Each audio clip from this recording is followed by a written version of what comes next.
নির্বাচন নিরপেক্ষ ও শান্তিপূর্ণ হলে মেনে নেব তারেক রহমান। নির্বাচন নিরপেক্ষ ও শান্তিপূর্ণ হলে মেনে নেওয়ার কথা বলেছেন বিএনপির চেয়ারম্যান তারেক রহমান। তিনি বলেছেন, নির্বাচন যদি সুষ্ঠু, নিরপেক্ষ ও বিতর্কহীন হয় তাহলে অবশ্যই কেন মেনে নেব না, আমরা সব দলই মেনে নেব। তবে অবশ্যই এখানে একটা শর্ত আছে, নির্বাচন নিরপেক্ষ ও শান্তিপূর্ণ হতে হবে। বৃহস্পতিবার ১২ ফেব্রুয়ারি রাজধানীর গুলশানে বিএনপি চেয়ারম্যানের কার্যালয়ে বিভিন্ন ভোটকেন্দ্র পরিদর্শন শেষে সাংবাদিকদের এসব কথা বলেন তিনি। বিএনপি চেয়ারম্যান তারেক রহমান বলেন, আমি সবাইকে আহ্বান করব, আমরা সবাই মিলে চেষ্টা করি যেন ভোটাররা শান্তিপূর্ণ ও সুন্দরভাবে তাদের এই অধিকার প্রয়োগ করতে পারেন। আমরা সকলে মিলে প্রত্যাশিত বাংলাদেশ গড়ার উদ্যোগ গ্রহণ করতে পারি। বিএনপি চেয়ারম্যান বলেন, আমি ঢাকা শহরের কিছু জায়গায় কেন্দ্র ঘুরে এসেছি। গত রাতেও তারা চেষ্টা করেছে, আজও নিশ্চয়ই তাদের সেই চেষ্টা অব্যাহত থাকবে। তবে জনগণ একটি শান্তিপূর্ণ পরিবেশে তাদের ভোট প্রদান করতে পারছেন, কারণ গত এক যুগের বেশি সময় ধরে মানুষ এই অধিকার থেকে বঞ্চিত ছিল।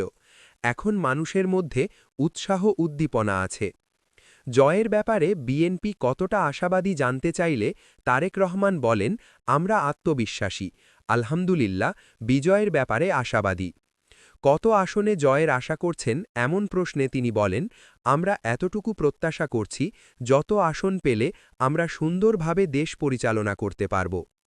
নির্বাচনে বিএনপি জয়ী হলে জাতীয় সরকার গঠনের সম্ভাবনা আছে কিনা জানতে চাইলে তিনি বলেন, যাদের সঙ্গে নিয়ে আন্দোলন সংগ্রাম করেছি কম বেশি সবাইকে নিয়েই দেশ পরিচালনা করতে চাই।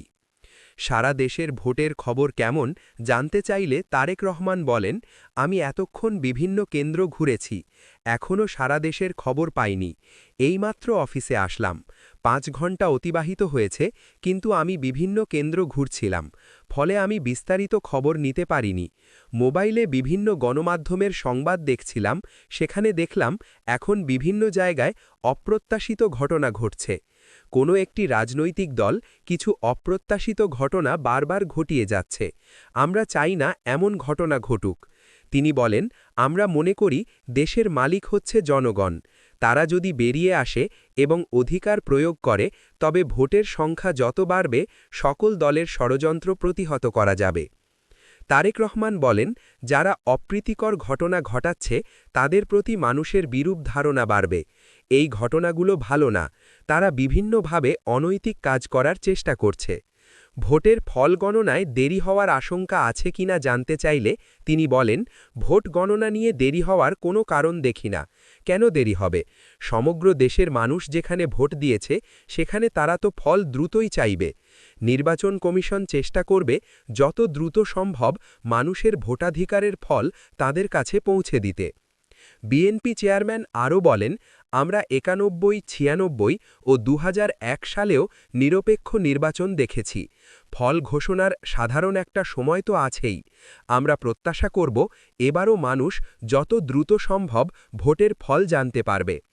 অন্য এক প্রশ্নের জবাবে তিনি বলেন, আমরা অনাকাঙ্ক্ষিত ঘটনা দেখছি, মানুষকে বিভ্রান্ত করার চেষ্টা করা হচ্ছে। এরকম বিষয় তো মেনে নেওয়া যাবে না, কেউ মেনে নেবে না।